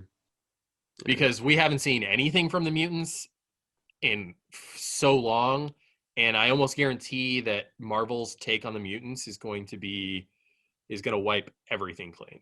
Yeah. The only holdout is going to be Deadpool, and he's going to have some, universe shattering meta. Yeah. I doubt that she would be involved in the greater MCU at all. But I mean, Deadpool 3, fucking anything goes. I mean, they've given Ryan Reynolds keys to the kingdom as far as Deadpool's concerned. Yeah. So with Deadpool 3, I sort of have a feeling that they're going to do the same thing that they did with Deadpool, the Deadpool Secret Wars arc. So in the most recent Secret Wars, they did this thing with Deadpool where they retconned him into the events of the first two Secret Wars comics because Deadpool wasn't around back then. And it was really good. It was like one of the best things. It was one of the best standalones from the new Secret Wars. I have a feeling that they'll probably do something like that with the MCU, just because they already have like a template, and it would work brilliantly for a Deadpool 3. Yeah. Let's see. Back in the video game world, there are reports that Sony is developing a God of War movie. I believe it. Yeah, I think that they've had fits and starts with that a few different times where they've tried to shop it around, but nobody would pick up on it. But if Sony is doing it, that makes sense. Video game movies are tough, and I still hope and pray that we see some solid stuff come out. But again, I've reiterated on this show several times. I'm pretty surprised that a good video game adaptation, that they're not more prominent, because I don't think it's as tough as we think it is. No, you're right. But I think it's easier to do in a longer format, in a Netflix series or something more long form, because video games are such long, expansive experiences. Just like Witcher or something. I would love to see a Mass Effect. You know what I think it comes series. down to? What I think it comes down to is I think the studios and the production companies that produce these video game movies, I think they get cold feet. And they pull out their resources. They pull out their resources at the last second and leave the filmmakers either high and dry with their original pitch, or test screenings. They don't trust the filmmakers to do what they need to do. That last the Tomb Raider movie with Alicia Vikander, I feel like that got like they're making a second one. Yeah, I know, but I had to look it up. I was like, does this still exist? Like even the first one got barely any marketing. Apparently, the last Sonic the Sonic movie was actually decent after all the garbage that it. I mean, it was. I saw it in theaters. It was actually. You did. It was the second to last movie I saw before COVID. How was hit. it? How was it? It was. Well, for context, I saw it at 2 p.m. on a Friday. With my girlfriend at the time. It was good for 2 p.m. on a Friday. Yeah. Okay. And I had 2 beers, and after it was over, me and my now ex-girlfriend went to the bar and got drunk and talked about, and I was like giddy, and like she was like, "Oh, that was a thing that happened." All right. That was something that took up 2 hours of our lives that we will never get back. Yeah, I'm happy. I'm happy anytime Jim Carrey comes back to play in Hollywood. I love Jean-Ralphio, so Jean-Ralphio is Sonic. Was he the voice? Yeah. Oh God, the worst. Now, if she had just been in there and money, coins, please, or rings, please. Yeah, Money, please. Meg does that shit all the time. I'll do it for anything. I'll be like, keys, please. Water, please. Money, please. No, but it was fun. It was fine. All right. It was a kids movie. It's that same exact kids movie plot where they go on a road trip. Was there some random rap song that everything had to dance to? No, but I do remember the first time you heard Green Hill Zone music in diegetically. I was just like, oh, this is amazing. All right. That'll be a stream at some point. I would recommend either getting very drunk or very high before you watch. Cool. Give me your top 3. If you could have your pick of quality video game adaptations, of course, Mass Effect. Mass Effect. What's his name? Jordan Fallout. Roberts is still working on Metal Gear.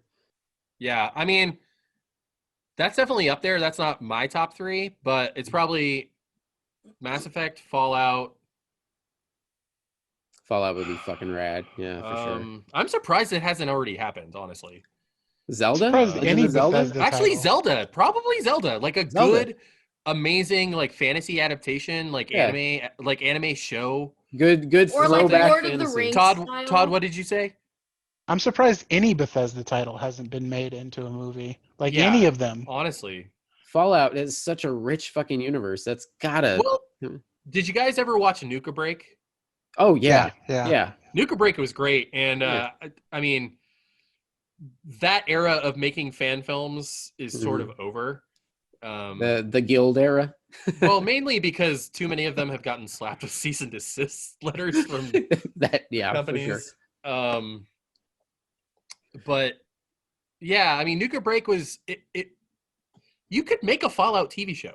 In fact, Yeah. wait, Yeah. am I imagining? Didn't they announce something a while ago? There was talk online because of I think there like was an animated. domains that were registered in Bethesda's name, but I don't think anything ever came to fruition. I remember. So they alluded to something about it, but remember what happened? Microsoft bought Bethesda, and you know what they are making? A Halo TV show. Right. So, Oh yeah, I'm trying to get that Halo TV show. And forever. Bethesda has talked about in the past mining their properties for movies and television. They're very interested in that. Yeah, Todd's got Wait. something. Oh, Todd's got the Amazon finger- the Prime. finger ribbon. Amazon is developing a Fallout TV show. I knew it. Holy shit! I remember reading this a couple months ago, and then when I heard the Microsoft news, I was like, oh, maybe that is throwing some sort of wrench in there, you know? Fallout, please. Wow, yeah, this is apparently something that is definitely happening. Crawl out I'll be through damned. the Fallout, There's- baby, Oh my with your loving hands. There's no information on which setting it's going to be in, From where, TM19. with a big I iron don't on his want hip. to set the world on fire. So, I think I sort of have to mention because I've had a lot of Fallout on the brain recently. Because one of the first major series that I'm doing on my new VR streaming channel on YouTube is a long-term playthrough of Fallout 4 VR Essentials Overhaul Mall by this modder, Ginges VR, who developed this mod list and worked with mod developers and tweaked some code herself to create this, what's effectively a complete ground up rebuild of Fallout 4 VR to fix the broken, unoptimized disaster of a game, which was Fallout 4 VR. And so I'm playing through it right now, and it's the most impressive gaming experience I've ever had in my entire life. Damn. So you should play it. Okay.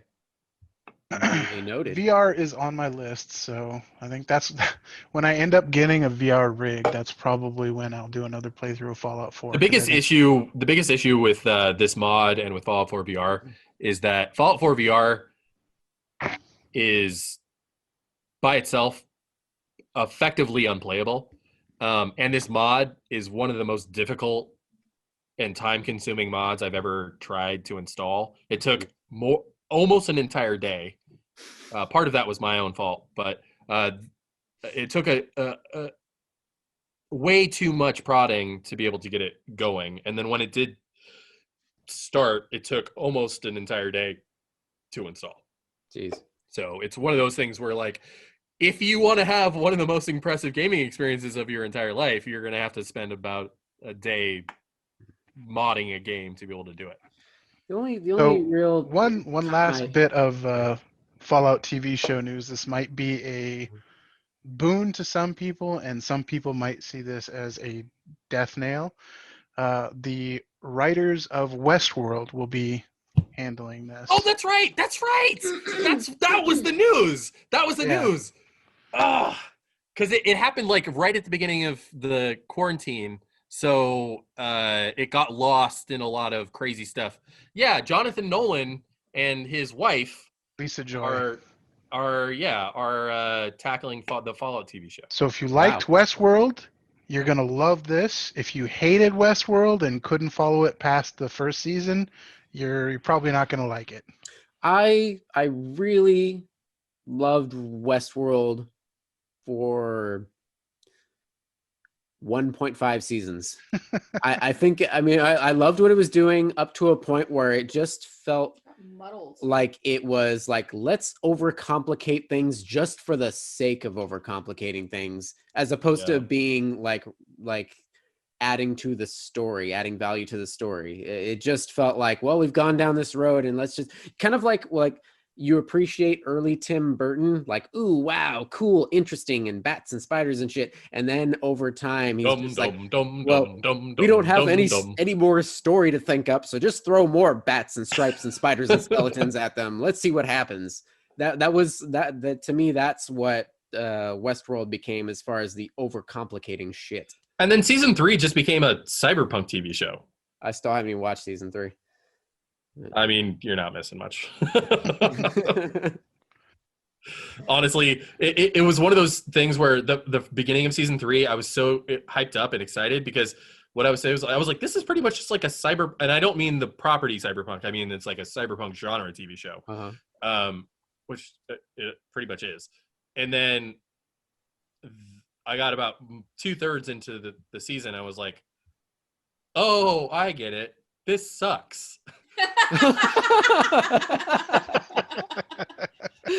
You know, Byron, that's kind of how I felt like the first episode of season 2 or the last episode of season 1. I just was like so over it at that point. Oh, wow. I think I made it like through about 2 or 3 episodes of season 2 when I said, yep. Jonathan Nolan is an interesting screenwriter because he has these very, very, very lofty ideas for the most basic genre ideas. Mm-hmm. I mean, he takes genre tropes that are 30, 40 years old, and he finds ways to really make them feel real in today's world.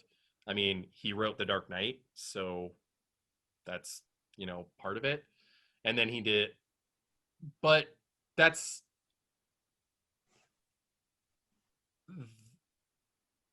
he's the wizard. And like, once you get past that curtain. Exactly. He's got nothing there. There is no there. He is just retelling us the same genre tales and genre tropes that we've been hearing for the last 50 years. And he doesn't have anything more to say, really. Mm. Hey, Todd, did he write Tenet? I have no idea. Because I didn't see Tenet. I've seen it yet. I've yet to see it. I was sort of telling myself that I was going to wait to see if they re-released it in theaters because I figured that might be something that they would do. Because Warner Brothers has a tendency to re-release their films back into theaters. And that's that. Well, before the pandemic hit, that was the big thing was re-releasing past year's blockbusters and also doing like feature like 80s and 90s blockbusters. That was the big and also thing. because it was shot in IMAX, so I figured that Chris Nolan wanted, he already screwed everybody over enough by releasing it in the first place that maybe he'll get his time to release it in IMAX where people will actually see it in that format. It says Chris was the primary writer. So Jonathan Nolan was not involved. No. Okay, that makes sense. We should probably find a button for the podcast here. I've got a couple final headlines to fly past, but we've been going for a while now. In the horror movie world, Blumhouse and Morgan Creek are developing a sequel to The Exorcist. Right. Yeah, so David Gordon Green, who, yeah, so Meg just went, what? Same guy who did the Halloween remake. Hey, what? Right. So with Halloween, they basically they made a direct sequel to the first film. They're saying, let's forget everything that happened with all the zillion sequels, and we're just doing a direct sequel from the original Halloween. Okay, They're now looking to do the same thing with the Exorcist. As much as I love Pazuzu. Okay, so I have a lot of thoughts about this. I like David Gordon Green. I liked Pineapple Express. Mhm. And I like the Halloween remake. But I also miss some of the Halloween sequels because some of them were good, especially 4 versus Michael Myers. Or Return of Michael Myers. I'd Yes. have to look it up. That's 3. 4 is the 5th one. 3 is Season of the Witch. Curse of Michael Myers is the 5th one. But Return of Michael Myers is great. Anyways, but I like the Halloween remake that David Gordon Green did. Yeah. But I sort of missed some of that extra lore. However, The Exorcist 2 is a disaster. But The Exorcist 3 Legion It's good. That's what we watched. is amazing. Yeah. We actually just watched that for the first time recently. Really, really enjoyed it. I also, for the first time, watched it. Did you watch the Joe Bob Joe version? Bob one? Yeah. Yeah. It's good. Well, so there's actually a roundabout reason why I watched it. It's actually because of the Exorcist VR game that came out for Oculus Quest. Everything circles back to VR. It all comes back to VR for me. I played the Oculus Quest Exorcist game around Halloween, and I realized in the startup screen there's a copyright that says not The Exorcist, The Exorcist 3. And I was like, what? Why is this Exorcist game not officially branded to The Exorcist, but The Exorcist 3? And then I found out that the game is a loose adaptation of the movie, which is based on the book. Oh, wow. Oh, man. It's nuts. Yeah. It was really, really interesting to hear the backstory as well in the Joe Bob episode about how the actor, which I can't think of his name right now, and I won't bother looking it up, but it was going through problem. He was basically an end stage alcoholic. Oh, you mean Patton? Huh? Patton? The priest. Oh, you mean the priest? Yeah. Yeah. Oh, and so that's that story. Yeah, they had to work around using him and then not using him, and it was kind of a mess. But it still somehow worked out to a good movie. But anyway, I'm interested. I think they could do a good job. Well, I would hate to lose that movie in the canonicity of the franchise because it's really good. Yeah, maybe they'll, who knows? Maybe they'll surprise us and incorporate some elements of it, so it's kind of there. I don't know. Yeah, we'll see. I don't think that's gonna happen. Yeah. Oh, and the original director of the original 73 film, William Friedkin, went out on Twitter and said, "Fuck no, I'm not involved in this." Of course he's not. Yeah, there's no way that he is. Yeah. Oh God, we're running short on time. I got 2 last things. Taika, our beloved Taika, is producing a comedy on FX, Reservation Dogs. I heard about that. I'm excited. Yeah. Yeah, essentially is teaming up with the Native American writer and director Sterling Harjo for half-hour comedy Reservation Dogs about 4 Native teenagers in rural Oklahoma who spend their days committing crimes and fighting it. Sign me up. Sold. Yeah. I'll watch. Yep, for sure. And last but not least, I wanted to leave this to the end. This is kind of sweet. Just some random bit of news that came out. A man named Richard Garriott came out and talked about a little something.